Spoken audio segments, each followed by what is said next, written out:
Good evening, ladies and gentlemen. Now's my chance to have a right of reply for my father. No, I won't do that. My name is Peter Kaldor, and can I welcome you to the 2019 Smith Lecture. It's wonderful that you've made the effort to come out this evening. I hope you enjoyed the exhibition of Making Art Public, and thank you, Dad, for your words earlier. From what I can gather, everyone really enjoyed it. And please do take the opportunity, if not later tonight, then in future days, to wander through the exhibition. Well, the Smith Lecture is an annual event, now in its 19th year, and it derives its name from the late Reverend Bruce Smith. He's fondly remembered by many in the room. Some, he was a school teacher of the classics at Sydney Grammar School. Others, he taught theology.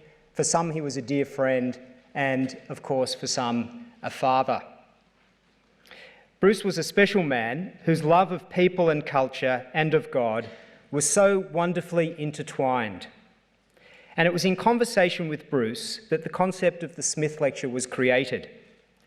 Knowing that for many people, the idea of looking to the Bible as a place where someone might go to get ideas or inspiration for purpose or meaning in life was unlikely, the Smith Lecture seeks to explore what are those points of contact between our everyday life and experience and reason and what the Christian worldview might hold out.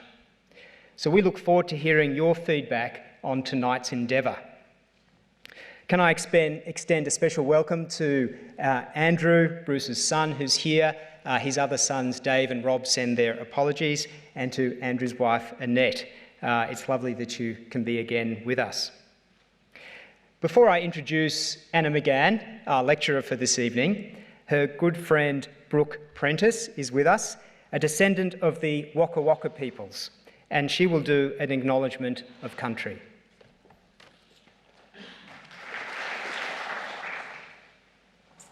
Just some words before I bring the acknowledgement of country. For me, acknowledgement of country is about heart and mind coming together through a genuine want and act of building relationship with Aboriginal peoples. Acknowledgements of country, we remember over 300 nations of Aboriginal peoples in these lands now called Australia. An acknowledgement of country is a deep grounding and centering, and so we bring all of these things to this acknowledgement tonight.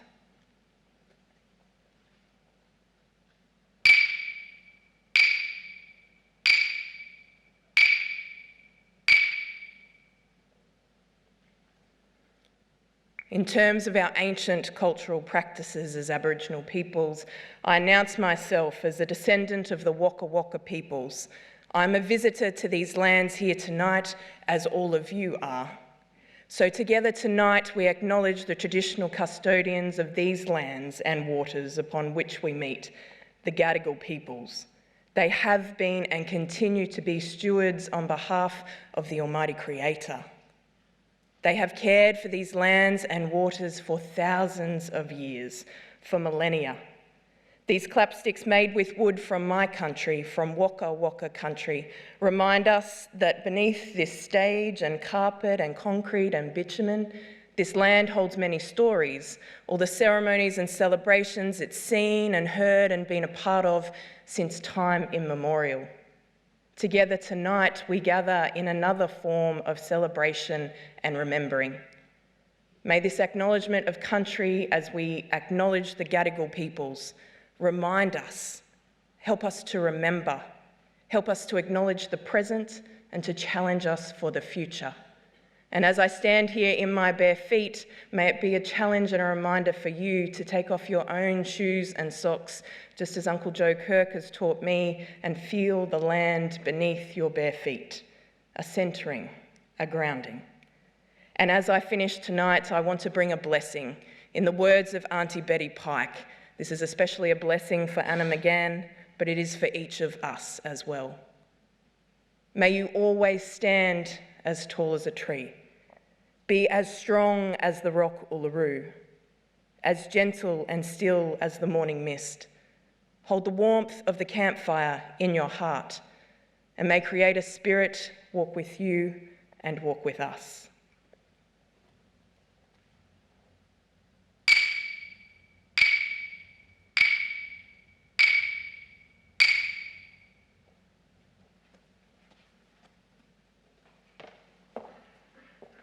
Thank you very much, Brooke. Anna McGahan is an Australian actress and playwright who has appeared in Australian television, film and theatre. She is best known for playing the roles of Nellie Cameron in the Australian television series Underbelly, Lucy in House Husbands, and Rose Anderson in The Dr. Blake Mysteries. Anna has received a number of awards and nominations. For her role in Underbelly, she was nominated at the Logie Awards for Most Popular New Female Artist or Talent and Most Outstanding New Talent. She received the Queensland Young Playwrights Award in 2008 and 2009 and was shortlisted for the Queensland Premier's Drama Award in 2010. In 2012, Anna was awarded the Heath Ledger Scholarship at the Australians in Film Benefit in Los Angeles. Anna is also an accomplished writer of both theatre pieces and essays.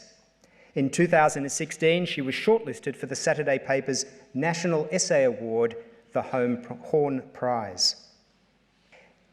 So tonight, Anna will deliver the 2019 Smith Lecture on the topic, Provocation or Propaganda? Was Jesus an artist or an advertising guru? Would you please welcome her?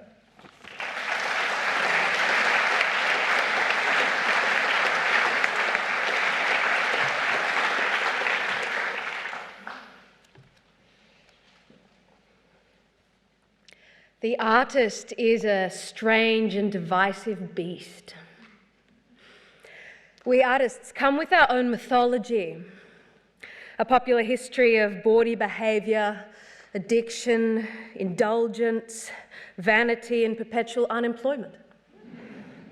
When I transferred out of my psychological science degree at the age of 19 to pursue conservatory training as an actor, my family of medical professionals were deeply concerned. And I must admit that my intentions were mostly hedonistic. I wanted the experience of full immersion in arts training. Employability, security, stability, and service to the rest of humanity were not high on my priority list at that time. And yet, I learned some things about the human condition in those 3 years of acting school and the fraught exposure to emotions and relationships and human storytelling that I perhaps could not have learned in even 7 years of clinical psychology training. I learned about the power of longing and the necessity of conflict and the flammability of hope, the heartbreaking power of comedy, the healing power of tragedy. I learned that humanity might discard every single inheritance from their ancestors over time, but they do not discard story. That what we glean and learn from art runs deeper than any lecture or research paper or sermon or public service announcement. And of course, I learned how to cry on cue, which is arguably one of life's most coveted and useful skills, particularly when you're pulled over by the police. I have been acting professionally for almost 10 years, and I've been writing professionally for 5 of those years. I make my living and I support my family off of telling stories, much to my parents' continued confusion. How? But whether acting or writing, I invariably tell the same story.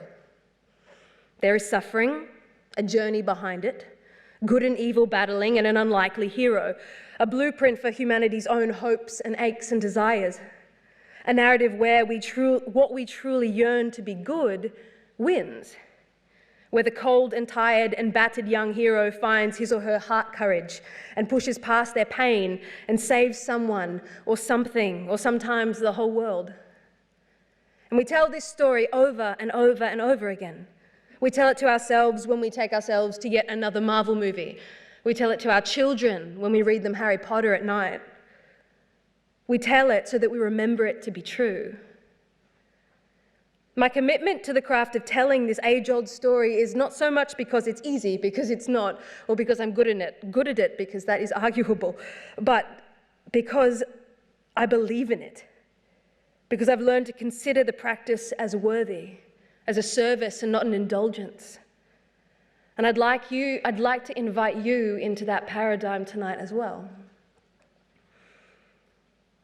Art versus advertising.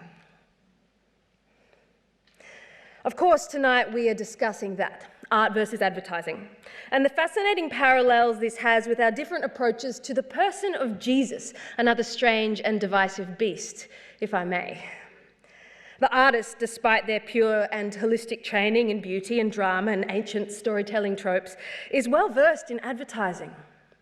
Ask any actor, director, or freelancer, and you'll find that a certain proportion of all of our work is inevitably made up of selling, be it selling our own art, if we're lucky, or as some people put it, selling out and applying our creativity to other people's products or agendas or campaigns or marketing. Every creative I know longs for narrative, for the chance to contribute to a story that might shake or nudge or transform even one person. But the reality is, subway ads and corporate training videos and drink driving campaigns pay the rent. We live in a society with limited funding or patronage for pure artistic practice, but with a lot of money for advertising. It can feel a bit dehumanizing. In advertising, the actors are not considered artists, they're dubbed talent. The writer's personal voice is of no real interest, only to the extent that they can adopt the company's motto. There are clients overseeing every choice, inanimate products as objects that are given as much screen time as humans, and catchphrases written with only one intention: to convince someone that they are not acquiring enough, doing enough, or simply even being enough, and that the product in question will solve that issue. We all know when we're being sold something. And the artist certainly knows when they are selling something, because a part of the artist's strange little soul just curls up and dies. But our world runs with dependence on this system. And advertising has harnessed the power of public art and storytelling to sell us all our needs, our wants and our dreams. It's genius. Invoke an emotional reaction in someone and their longings will shift to meet the cause of it. Advertising and its rather serious cousin, propaganda, manipulate our emotions to create a response in the hope that we buy into the concepts that they are offering us. A quote, sometimes attributed to the public artist Banksy, reads, "People are taking the piss out of you every day. They butt into your life, take a cheap shot at you and then disappear. They leer at you from tall buildings and make you feel small. They make flippant comments from buses that imply you're not sexy enough and that all the fun is happening somewhere else. They are on TV making your girlfriend feel inadequate. They have access to the most sophisticated technology the world has ever seen and they bully you with it. They are the advertisers and they are laughing at you. You, however, are forbidden to touch them. Trademarks, intellectual property rights, and copyright law mean advertisers can say whatever they like, wherever they like, with total impunity. Fuck that. Any advert in a public space that gives you no choice whether you see it or not is yours. It's yours to take, rearrange, and reuse. You can do whatever you like with it. Asking for permission is like asking to keep a rock someone just threw at your head. You owe the companies nothing, less than nothing. You especially don't owe them any courtesy. They owe you. They have rearranged the world to put themselves in front of you. They never ask for your permission. Don't even start asking for theirs. So, if the dark core of advertising is manipulation, what is the core intention of art and storytelling? Hope? Comfort? Lessons in morality? Fame? Maybe. But if the work we've observed in the gallery tonight is anything to go by, I don't think so. I would like to argue that the very heart of artistic practice is provocation. There is no ultimate, contrived, or proposed reaction to art. The work might be presented as the artist's truth, perspective, or opinion, but its intention is inclusion, not persuasion. There is often very little to no cost to view art, particularly if presented publicly, but fascinatingly, our mere observation of the installation or performance or piece pulls us into becoming part of that artwork. Art is available to all, and we are invited in, provoked, and given agency to respond. We do not have to like it, we do not have to embrace it. Negative responses are just as welcome as positive ones. But this does not acquit us. All reactions are interactions, and we are participants, not just observers. The aim of art is not applause, though applause feels nice. The aim is provocation, a nudge, a soft exhale, a transformation, a question.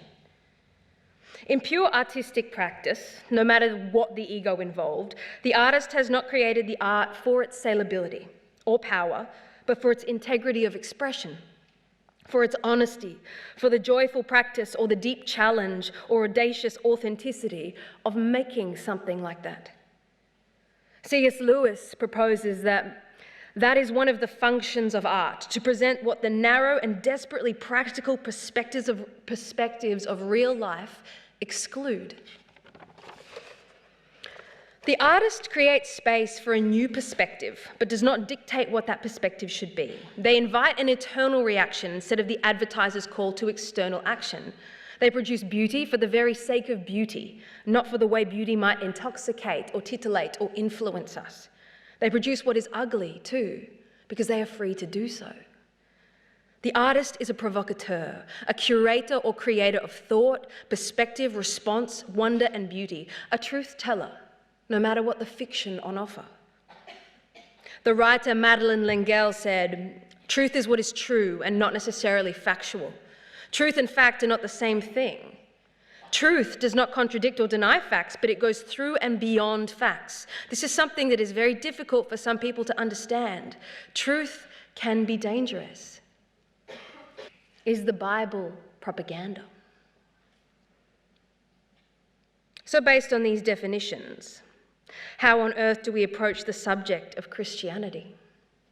I have no doubt that many of the people present in this room, Christian, atheist, or otherwise, have encountered the propaganda or manipulation of Christianity. I say this in love, but I think for a long time Jesus has been presented as both the advertising guru and the product.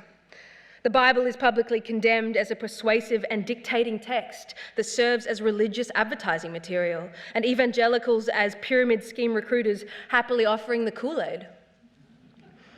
John Updike puts it well in his novel A Month of Sundays. In general, the churches bore for me the same relation to God that billboards did to Coca-Cola. They promoted thirst without quenching it. Or, as Reverend Sam Pascoe is quoted as saying, Christianity started in Palestine as an experience. It moved to Greece and became a philosophy. It moved to Italy and became an institution. It moved to Europe and became a culture. It came to America and became a business. On a small, almost benign scale, the white and Western church sells Jesus like Tupperware. The logic being this: I love my Tupperware, and if my friends buy Tupperware too, I get rewarded by the Tupperware company. And if their friends buy the Jesus Tupperware, I collect more rewards, including power and influence. Great. And that's the catch. When you're selling something, what you're really trying to acquire is power. And the acquisition of power is what I believe to be the antithesis of both true Christianity and art. It goes deeper than Tupperware, however. Western evangelicalism can look like big corp advertising, campaigns, billboards, and stadiums, 30-second ads made for $4 million, an attempt to make us feel moved or guilty or amused or to get us on side, to get our vote, to get our investment, to collect us like numbers. The fallacy gets deeper and darker. Christians believing they must hold up their loyalty to Jesus the same way we've seen political propaganda, colonialism, and fear campaigns on a national and international scale. And as your local ragamuffin artist who converted to faith much later in life, I'm here to challenge that approach and that fallacy and the global presumption that Jesus, the advertising guru, is as far as we need to go in understanding the mystery of Christianity. You see, not unlike art, the kingdom of God cannot simply be bought and sold. It must be exhibited, not advertised. It must have an audience, not a customer. Faith in God is a process of creativity, not business.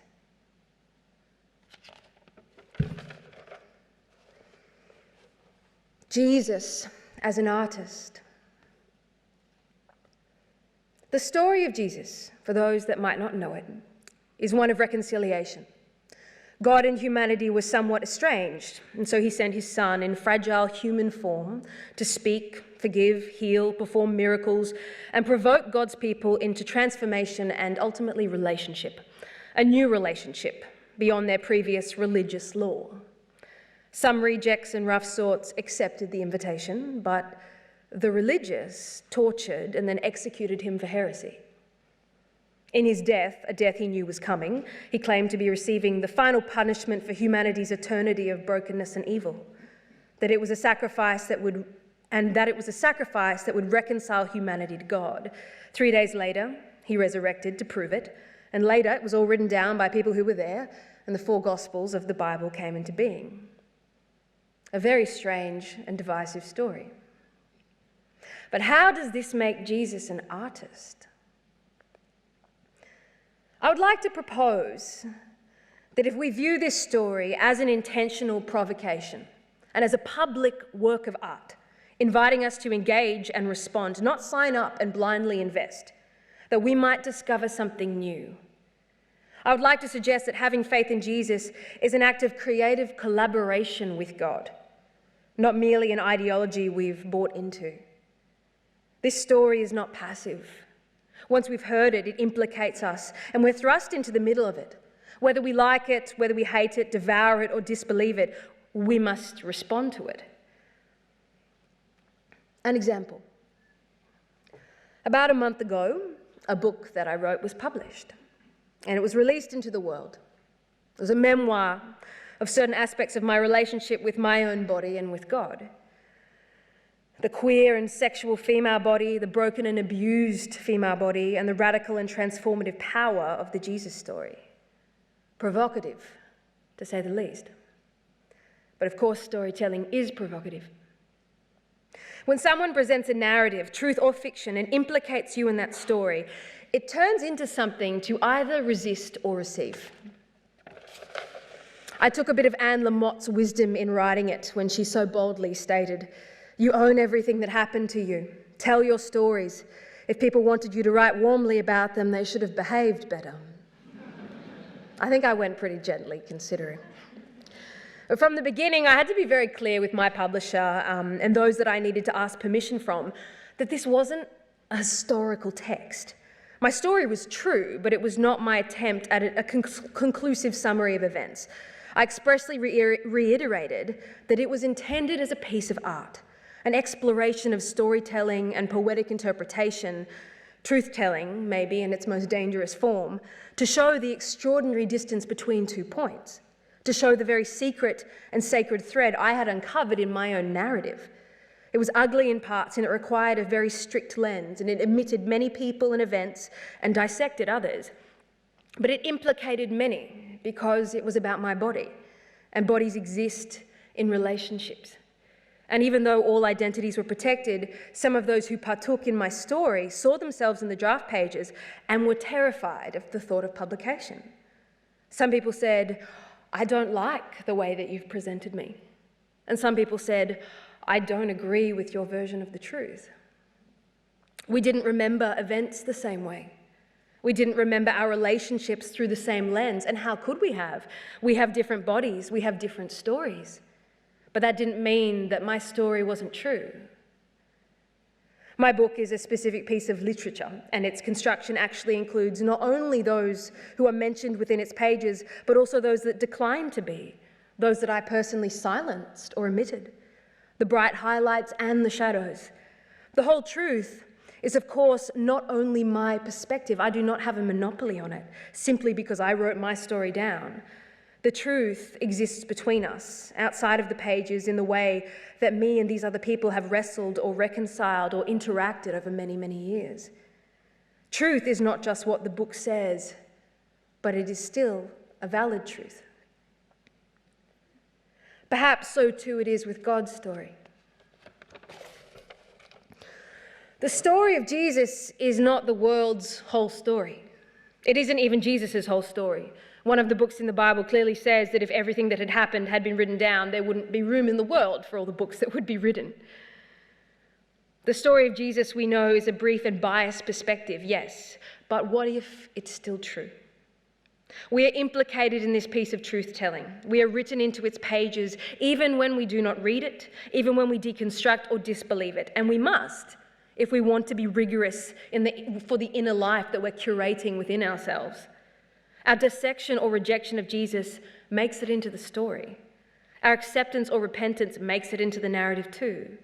Like the people I needed to write about in my book in order to tell my truth, we are part of Jesus' story, whether we like it or not, whether we approve of how we are represented within it or not. Mark Sprinkle writes, "The purpose of Jesus' art was to give verbal, visual, and dramatic forms to those complicated and confounding relationships and symmetries and harmonies between himself and the Father and Spirit and the world, ourselves included in the latter.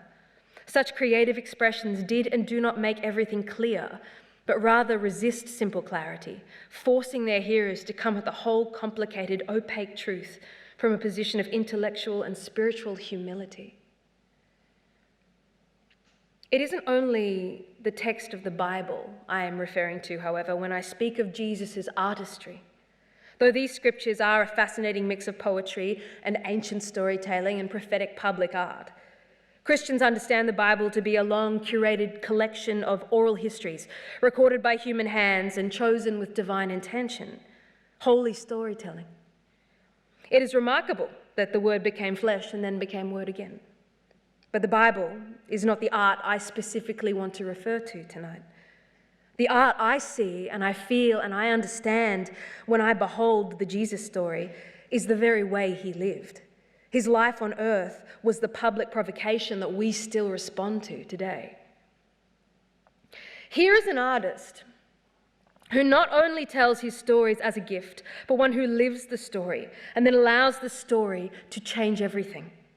An artist who proposes that the radical act of living and then dying might be a provocation for societal transformation, and that the beauty of that story might allow us to enter into it.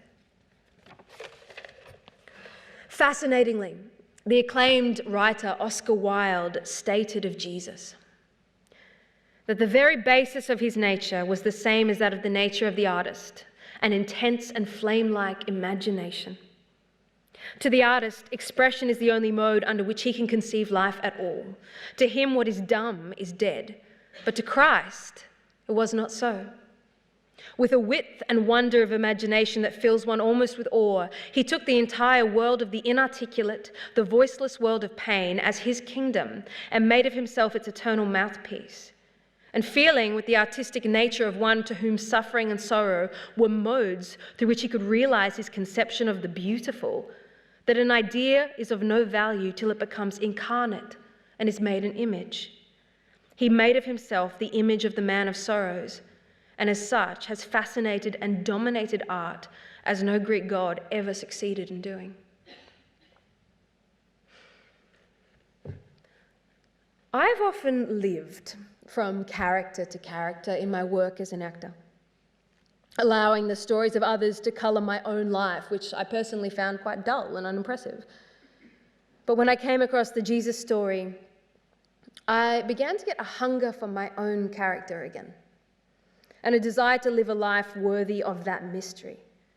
I started to see a narrative arc in my own story, a long journey toward redemption and wholeness that I thought only existed in the movies I was cast in. To see the hero's journey in my own life, I needed to accept that I was unfinished, but I was going somewhere. That I wasn't always the hero, and actually just a small part of a journey much bigger than just me. But even in my insignificance, I could still participate in the significant. When I decided to write my life and body and faith as a work of art, I was forced to participate in actually living my life and body and faith as art. I couldn't exploit or exaggerate my own story to sell a book. I had to live slowly amongst community and observe reality, not contrive what I wish reality was. I had to find the beauty in lack and doubt and in failure. I had to wrestle with God and my body to honestly tell a story of reconciling with them. Perfection was no longer an option. Falseness was no longer an option. Advertising my life as a story worth following on Instagram whilst I sat at home lonely was no longer an option. If it wasn't real, it had to go, or I knew that the story that I was yearning to tell would simply be propaganda. Artistry should have integrity, unashamed transparency, and a quiet spirit that advertising cannot ever have, simply due to the pressure to make sales. In Jesus' life, he displayed all of these things. Yes, he did call for action and longed for the people around him to open their minds and their hearts to a very specific hope, but he did not manipulate or threaten or sell with this hope. He displayed the world he was creating through acts of love, fleeting and impermanent moments between himself and other people, mostly in private, and he displayed it at great cost. The journalist and popular theologian Philip Yancey wrote beautifully on the temporary nature of Jesus' art in reference to a particular biblical scene where he removes condemnation from a woman caught in adultery and for the first time in the story begins to write words in the sand, words that we are never privy to. God's Son, who had participated in the design of all creation, left behind no visual images for us to admire from his sojourn on earth. He chose as his one artistic medium not plates of gold or scraps of papyrus, which could be preserved and revered as relics, but rather a palette of Palestinian sand. The next rainstorm that came along obliterated every trace of Jesus' only written words. Jesus aimed to transform lives, to write his words on his followers' hearts. It's a sobering thought. This artist's legacy had to be the transformation of human hearts, as he left nothing else. Such as it is with art. Theatre echoes on, though we can never revisit that room. Works of public art are temporary. They are dismantled, eroded, vandalised. Books are read once and rarely revisited. Canvases are discarded. There is nothing new under the sun, and despite the Shakespeares and the Picassos and the Emily Brontes and other prophets of longevity, we do tend to replace the last generation's art with our own more modern and astute revelations. However, those that have experienced the uniting power of theatre or the immersive experience of public art or the transporting nature of a novel know that temporary art leaves permanent marks upon us. It writes itself into us. We are not left unchanged. For the artist, creative consummation is not simply being remembered, but the effect that they had in that moment of history and the effect they perhaps continue to have in mysterious, whispered ways down generations.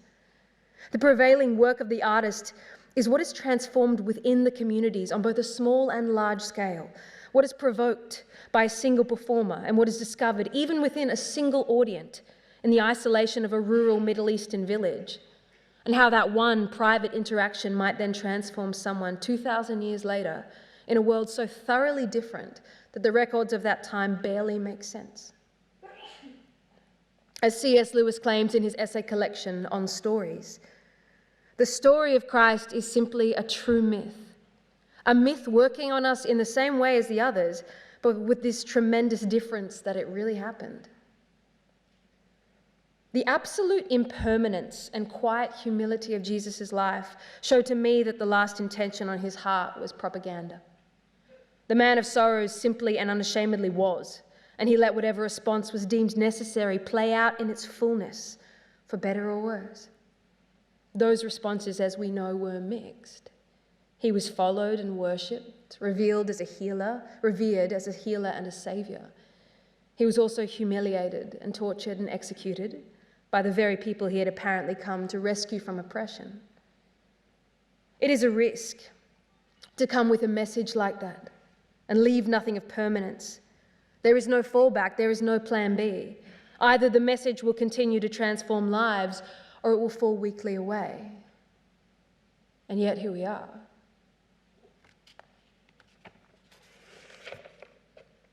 So how do we behold the gospel as art? It's a vulnerable thought to entertain, beholding the life of Jesus as art. For the Christians, I imagine there are tensions. We don't live in a culture that promotes art as pivotal. Can God's divine work really be equivalent to a piece of theatre? Does allowing holy narrative to be considered as artistry dismiss the gravity of the truth? I would argue that art should always be true, especially that which is story. And for those that do not consider themselves followers of Jesus, this is perhaps a strange thought, to engage with a religious narrative you do not believe in as if it were performance or poetry or a painting. But that is precisely what will free us from the cultural binaries and presumptions and fear that we all find ourselves facing in this time. Art is unapologetically for all. We may or may not be ready for it or interested in its questions, and it always has questions. But it welcomes us and our varied responses. It does not want to manipulate us. Jesus is for all too. You are allowed to interact with, weigh, and critique this story. You are inescapably part of this story, but you do have agency. The story of Jesus is an invitation, not a warning, though it may be exclusive. It has a message, not an agenda, an open guest list, not a sales target. It can be beheld without contract or condemnation. I encourage this openness not because I want to take advantage of it, but because I think it can help all of us understand and relate and reconcile. If you do have questions for Christ or Christianity, or you're wondering how on earth you could connect with this story or expression of God, this posture of provocation, receiving and responding, will open the eyes of the heart. Stories present us a truth that we can actually absorb. Yancey quotes the theologian N.T. Wright when he said, "The arts are highways into the center of a reality which cannot be glimpsed, let alone grasped, any other way." When I met God, I was in an early break in my acting career, much to my parents' surprise, and thrust into a world of red carpets and television awards and glamour. And it was all anyone supposedly wanted. But I was desperately lonely, and I had never felt less creative in my whole life. The artistic process wasn't about story anymore, it was about selling, and I was the product. I felt objectified and sexualized and commodified, but it was all the industry had told me that I was worth. And it didn't help that I was ashamed of the very body that was being sold so publicly and had been struggling with an eating disorder since the age of 13. Acting school had taught me the power of tension and subtext and the cathartic climaxes of the final act that released the audience from their thrall. They hadn't taught me about predatory journalism, finding my naked body spread on the internet, or the way performers subconsciously used other performers as if success was sexually transmittable. I was very critical of Christianity, especially the politics I'd encountered, and I used to declare very proudly that I was so open-minded that the only people that I judged were Christians. I was an LGBT artist. I was fascinated by New Age spirituality and prone to wild behavior. My lifestyle was near to the opposite of the apparent Christian lifestyle, and I can tell you very honestly that I was the last person who wanted to meet God. But I did meet God. I met him in a hotel room reading a Gideon Bible. I'd visited church with a friend once or twice out of a mocking curiosity and found it emotionally overwhelming and kind of baffling. But I had felt something I could not explain, and it bothered me. It niggled at the back of my mind like a pop-up on my phone. It just kept getting in my ear. And I decided to read the Bible, to stop any brainwashing in its tracks and convince myself once and for all that the story was bigoted and laughable, just as I had been taught that it was. Instead, I discovered the person I had been searching for my entire life, but did not even know existed. And I read the 4 stories of Jesus over 2 weeks. And over that 2-week period, I completely transformed as a person. The story took me and held me and forced nothing onto me. In fact, it was so gentle and so subtle that I was provoked to push it further and deeper. The Jesus I met was nothing like the Jesus I had read critiqued in the news or in Christianese propaganda. This man carried both complexity and simplicity, and he accepted me completely as I was. I was struck by his beauty. I was not manipulated or condemned or persuaded by the text. I didn't need to be. The story reeked of truth. It felt more true to me than any story that I was living or any story I could choose to live. And it provoked a desire for truth in me that I didn't actually realize I had. I was invited into a new story, and the new story set me free. Madeleine L'Engle again said, "Why does anybody tell a story? It does indeed have something to do with faith. Faith that the universe has meaning, that our little human lives are not irrelevant, that what we choose to say or do matters cosmically." My decade-long eating disorder healed over those 2 weeks. I can't explain it. I won't say it was divine, though perhaps that is a version of the truth. But I know that the story I was told by the life of Jesus told me of a body that was worth something more than starvation, commodification, and emptiness. That my body was holy architecture, a home to God, a friend and not a slave. The story told me the truth, and the truth was that I was whole and that I was healed and that I was safe. And so I was. Propaganda sets out the terms of righteousness, law, and belief very clearly, with great control and no grey areas. It condemns the wrong response. Art allows freedom for whatever response is deemed necessary. It invites mystery. It invites questioning. The story that transformed me was the latter, not the former. Art, not advertising. The heart of God is the heart of the artist to me. His intention is not to condemn, imprison, or manipulate. He is provocative, invitational, and unconditional in his grace. That is the point of difference for me with Jesus. That is where the story steers away from the Christian agenda and that picture of an advertising guru who has set up a 2,000-year-old pyramid scheme with the pressure for souls, the threat of hell, and the manufactured conveyor belt of salvation. To me, the story of Jesus does not present a contrived urgency to avoid impending doom, but rather a profoundly countercultural definition of salvation, which quietly rejoices in the beauty and the wonder of it. Salvation is exactly that, freedom.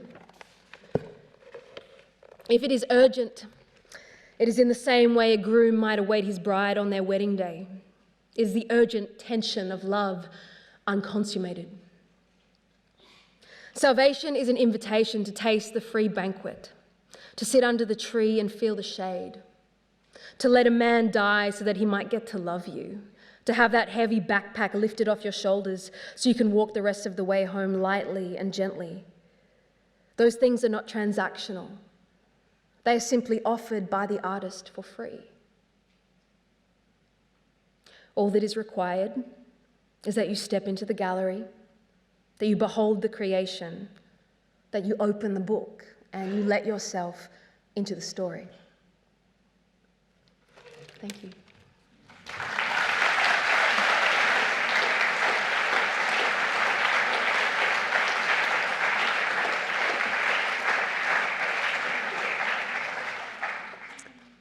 Thank you very much, Anna, but you're not off the hook yet. We'll start with an easy one here. Which biography of Jesus impacted you the most in those 2 weeks? It was Matthew, and I think simply because it was the first one. And as they go on, and they're presented in a particular order. They weren't written in that order. You don't have to read them in that order, but I did, because that's how they're presented. And I think hearing the story for the first time was probably the most impacting, and then the layers built after that. But I can still quote parts of Matthew that were particularly freeing and transformative, I suppose, in that time. A question here. Skepticism is an appropriate response to advertising or propaganda. If Jesus' story is provocation, is skepticism an appropriate response? Oh, that's a great question. It depends how this story is being presented to you. And I think there's definitely space for skepticism when we're when somebody is presenting that story or something is presenting that story, because as we've discussed tonight, there are so many different ways that it's presented. And I feel as though it's a really right and just response to hold skepticism and have it. And if you hold the skepticism, I think it's a good indication that the way that something's being presented is not provocation at all, but is an attempt to influence with an agenda, and maybe not in the best possible way. There's a question here which I might just paraphrase a little. It says that there are other artists involved in the story, those who form the oral tradition, those who perhaps have been theologians, priests, painters, architects, musicians, etc., who have brought the story to us. What account do you give of these artists who mediate the tradition to us? I get really excited about this part. It's something I chose not to focus on for this particular talk, but I remember recently speaking to, wasn't that recently, but I was speaking to a group of teenage boys, and they were really challenged by the concept of the Bible, particularly because to them it was flawed. It was a flawed book. And the nature of that being, it's compiled by all these different people, all these different artists. Sometimes there are contradictory accounts, but for the most part, there are these like soaring pages of poetry. There are books of entirely just of songs. So much of it is pure art, human art, devotional art in many ways.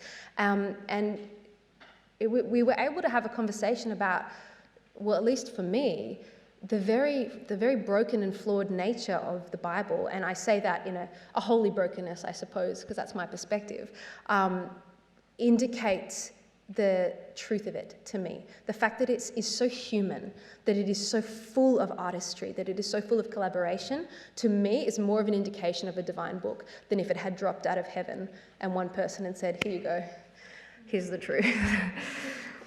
I think this question, in a sense, is kind of connected. So there's the story of a man who visited Michelangelo in his studio as he was chipping away with his chisel at a huge block of marble. He was surrounded by dust and covered in fragments. The man asked Michelangelo what he was doing, and he replied, "I'm releasing the angel imprisoned in this marble." Anna, in our secular society, what will it take for more modern-day artists in our midst to realise they can be involved in the work of Christian teaching and use art to connect us to God? That's a wonderful question. I think there are layers in that. I'm part of a community of believing artists, and there are two sort of major barriers that we seem to come up against for these artists, and one of them is that they don't feel safe in the church. They don't feel safe to be provocateurs. They don't feel safe to tell the truth. And so they often leave those environments in order to tell the truth in secular environments instead. Or alternatively, artists that cling to the church and only make prophetic art or devotional art or art at Easter or art at Christmas. And it's worthy and it's good. But when we have two polarized groups of artists, there's no bridge, there's nobody in the middle that is having a dialogue with society. And I think there are tiers to it. I think invitation is massive and example. But I feel like when there are spaces, when the church is possibly held as a space that you can be a little dangerous, I think we're going to see even more divinity, more beauty, more sharpness in those artists' work, if that makes sense. And I think another major part of it is that we don't, and I hate to harp on about this, but we don't live in a society that values art as mission or art as a worthy profession the same way anything else might be. And so these artists are really poor, and they don't have the money, and they don't have the space, and they don't have the time to necessarily pursue that. And so I think a major part of this, and part of some of the work that we do with other organisations like CMMA and Spark, is funding. You talked about remembering truth and reconciliation. These are important words for these lands now called Australia. an Australia that has not dealt with its true history, a true history that God has seen all. How can and how are the arts contributing to bringing about healing for Australia, healing between Aboriginal and non-Aboriginal peoples and the land? I think there are movements, but there's so much more. And I think a major, I say this as a woman of European descent, and I don't have authority in this area, but I think a necessary part of this is curating space for remembering and holding space for Indigenous artists. And when they have the microphone, we can hold a space of listening, and we can be taught how to remember, and we can be taught how to listen with intention. And I think that's a really major part of reconciliation work, both in our wider country, but also very much in the church as well. Bit of a personal question here. I'm married. Just kidding. No, it wasn't. Just kidding. It wasn't a proposal. Oh, damn. As a beautiful young actor, do you fear growing old and not so beautiful? I guess that's... No, it's actually a fantastic question.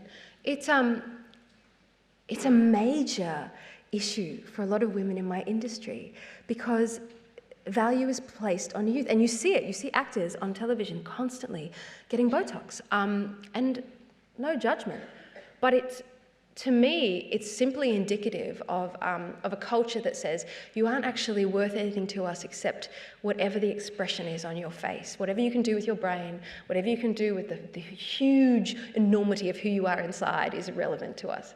And there are times where it jades me, and I just go, nobody has time for that. And there are times where it sends me into a place of great joy that.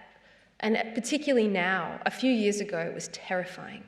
But even now, this place of just understanding that the more wisdom I can gather, the more age I can gather, the more my craft can deepen. And I truly believe that there's space for that. And I guess that's part of my faith and part of my walk too, is that I feel a great commitment to aging, and I revere it, because I think if we don't begin doing that, we are going to continue seeing this broken picture of youth and femininity particularly.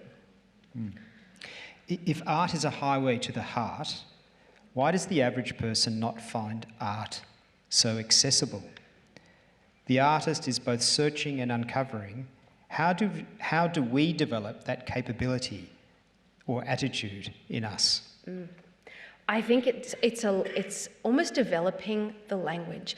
I'm not sure that, and I even know in my own life, I'm not sure that we discuss this, that we are taught this. And I don't mean like critical art theory so much as just living in the space of metaphor or concept and being comfortable in that, being comfortable when something isn't necessarily literal, or when we don't have an objective answer. I feel like we do have this sort of cultural desire to be with the objective, whereas art has to be subjective and there is no wrong or right. And when we can feel really comfortable in that space of going, no, this is not definitive, I'm simply allowed to respond. And we have a culture where everyone is, I suppose, encouraged. I don't know how we necessarily encourage that except by having spaces like this, encouraging attendance to exhibitions like the one we were at earlier, where it is challenging, where it is provocative, and you're learning about a history of artistry that you may not have ever heard of before. When that's part of our cultural dialogue, we can start to include it, I think, a bit more. And I think our eyes can be open to so many more ideas that aren't just being forced down our throats. Another personal question. What advice would you give to your 16-year-old self? And the adjunct to that is, and what would you tell your 16-year-old self now about the Jesus story? I wouldn't preach to my 16-year-old self. I don't think it would be the right posture. I think there's something extremely beautiful about allowing somebody to go on a journey of discovery.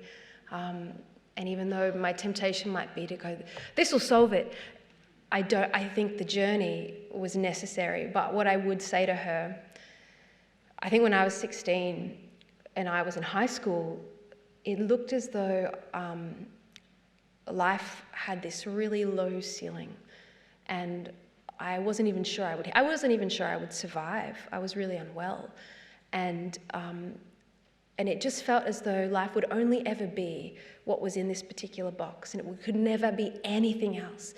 And I was so, I suppose, blind to the entire universe behind that. And I think what I'd say to my 16-year-old self is, you have no idea how broad and wide and deep and extraordinary your life experiences and this world is going to be, and you just have to hang in there just a little bit longer, and that door's going to open. But just get to the end of that high school degree. Does intellectual engagement sometimes prevent art from transforming us? Could that be true of Jesus' art? Oh, yes. Oh, yes. Well, obviously criticism and academia is necessary. And I feel like there have been things opened to me from studying the Bible in a theological context that I could never have dreamed, that are extraordinary. And the same with studying art in perhaps an academic context. It's enriching, but it's a product of privilege, and it isn't an everyman's game. It makes knowledge exclusive instead of allowing it to be for all and for everyone. And I think when it comes to faith and when it comes to art, this is not a game of social elitism. It should be for all. It should be. I feel like if we can remove some of those barriers, not from education, but simply from engagement, we could have really extraordinary conversations. This question perhaps comes back to the title of this talk and perhaps the sort of underlying thesis. Is art about provocation or self-expression? I think there is a beginning point and there is a producing point. And I'm saying this as I'm thinking, so bear with me. But because of course artistry is self-expression as well, and many, many things are. Often it's self-expression as a form of provocation. And I think that they're completely valid to coexist. And sometimes it can begin as provocation, and later you realize down the track, you need to involve yourself. You need to involve more truth. You need to actually tell your story, or it's going to fall flat. It's going to actually come across as something contrived. And sometimes it begins as a personal project or an attempt to process something that you've gone through. And in turn, even unintentionally, it becomes a provocation because truth is confronting and it's dangerous. And so I think there's a spectrum there. Ultimately, I do think it holds a posture of provocation, but I don't diminish or disrespect any art that is self-expression, because I think it needs to be. You've referred to the story of writing your own memoir and how different people reacted in different ways. So a question here: how have relationships with those you knew in your kind of old life, so to speak, accepted your change? Some have accepted it incredibly beautifully, and I suppose accepted the change with great relief and great joy. I suppose I had some relationships that were built on aspects of my brokenness being necessary to those relationships. And I don't mean my willingness to be in them, but I just even simply being available or being in a state of need or dependency. And when I came into a place of wholeness, I suppose, people found that, and of course a place of faith, because that in itself is an incredibly traumatizing thought to some people. People found it incredibly provocative and incredibly alarming. And so I had some friends that distanced themselves immediately, and I had some that were simply intrigued. Ultimately, I think it's led to an incredible clarification of who my real friends are. and what real friendship actually looks like and the depths of what that is, whether we believe the same thing or we don't believe the same thing. There was a question here about how, since coming to faith, your perhaps perspective on religious art, has that changed? And there was also a question about the picture on our slide up here. How would you, what comments would you have about the way that's been depicted? I love that picture. Did our designer design that? I thought that he had taken that from an artist. I'm not actually sure. No. Anonymous artist. I mean, I'll speak to this first because I forgot the first half of that question. What is your response now? To religious art? Yes. Yes. With this, we simply gave the title of the piece and the Banksy quote to the designer, and this is what he came back with. And I personally greatly appreciate it. I think that it's an incredible merging of these two juxtaposing ideas and some of the ways that we might pervert what is a holy story. And I really love that it's painted on a brick wall and there's this sense of publicity about it. That's my personal response to it. When it comes to religious art, I remember when I first came into faith, I was really, really shocked that I kept hearing God and Jesus everywhere. You know, when people were swearing or whatever, just saying it in passing, like all of a sudden, Jesus was everywhere when I hadn't noticed him before. And so I'd walk into a church and be like, it's a church. Or I'd see a religious painting and be like, it's Jesus again. And that faded. It was sort of, you sort of open your eyes suddenly and he's everywhere. But that reaction sort of shifted to a degree. And of course, historical religious art is very different tonally, had very different intentions, was displayed in such a different way than the way it is now. And I find it beautiful and I find it refreshing. But I suppose in some ways there's a disconnection because part of my heart really craves for what our cultural response is, how we uphold those images, how our artists are empowered to present, I guess, where we're at culturally with this story, because sometimes it can really reflect, you know, the particular, I'm losing the word that I'm thinking of right now, but the particular wars that they were in at the time, or the particular struggles, or the particular, whatever a generation it was. So I think it's remarkable, but I yearn for what we have to give now. I think we've come to an end. So well done, Anna. Please Thank thank Anna once again.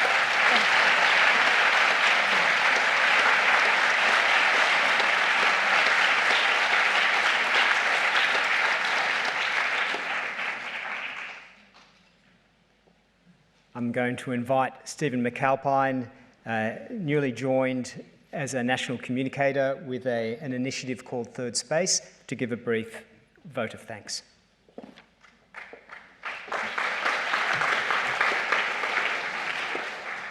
Perhaps the thankless task of thanking such a great speaker tonight. It was so good. Let me begin by thanking you, Anna McGahan, for delivering what was itself a work of art, I would say. It was indeed a triptych, wasn't it? Fit for any gallery wall. Beautiful, good and true. Beautiful, good and true. It struck me hearing Anna's words that often buried under the detritus of the rightly maligned propaganda that Christianity has promulgated lies the unadulterated, beautiful person of Jesus. And Anna's task tonight was not advertisement. How do we make this inane product more alluring, but how do we showcase this beautiful person? And that was amazing. And it's the beauty of what Anna said that was most compelling. She showcased how Jesus sweeps aside the world of cheap image by the art of his own story. US Bishop Robert Barron makes this observation: the beautiful has been a theme in classic Christian theology, but typically it has been subordinated to the good, and especially the true. Initiating the theological project with truth or goodness is a non-starter now, since relativism and scepticism in regard to those transcendentals is now so powerful. But there is something less threatening, more winsome about the beautiful. And what you delivered tonight was all three of those things: less threatening, more winsome, and beautiful. Yet no more the less good and true for that. In fact, better, truer, because of its beauty, yes? Anna painted the beautiful humanity of a Rembrandt Jesus, in my view, God come as meat incarnation, rather than perhaps the bloodless icons of an earlier age, and that was most compelling. Why? Precisely because as she showcased his earthly goodness, his truth and his beauty came shining through. It did for me, I hope it did for all of you. Anna, for painting such a compelling picture, we thank you.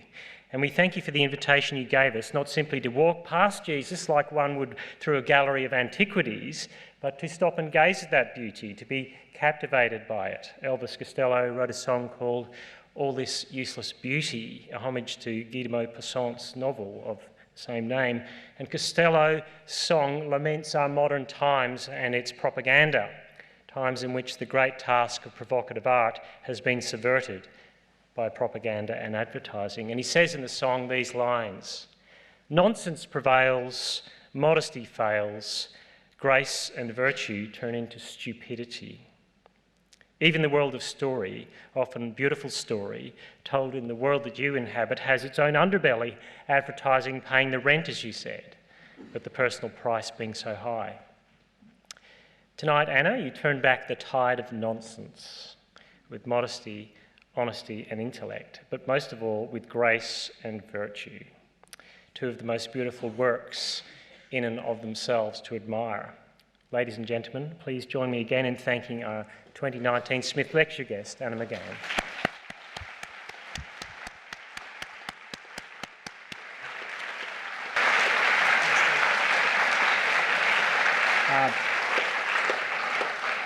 As is now our custom for the last 19 years, there was a small gift that Andrew Smith, son of Bruce Smith, is going to present. So we've actually got two, don't we? One below. So tonight we've had two speakers. So if I could call up my father, John Kaldor, and Anna, they're going to receive the customary Smith Lecture Vintage.